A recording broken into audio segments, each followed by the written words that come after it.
నమస్కారం. ఘంటారావానికి స్వాగతం. ముందుగా ప్రధాన అంశాలు. ఏపీలో రైల్వే అభివృద్ధికి 9,417 కోట్లు కేటాయింపులు. 73 స్టేషన్ల రూపురేఖలను మారుస్తున్నామన్న Ashwini Vaishnaw. GMC standing committee ఎన్నికల్లో కూటమి విజయం. 5 స్థానాల్లో టీడీపీ, ఒకచోట జనసేన అభ్యర్థి గెలుపు.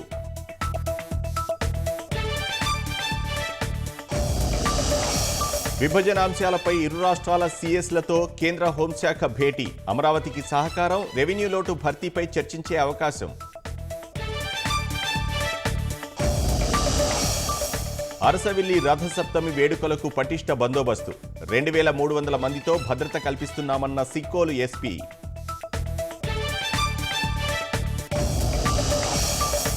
ఢిల్లీలో ముగిసిన అసెంబ్లీ ఎన్నికల ప్రచారం. 70 స్థానాలకు ఎల్లుండి పోలింగ్.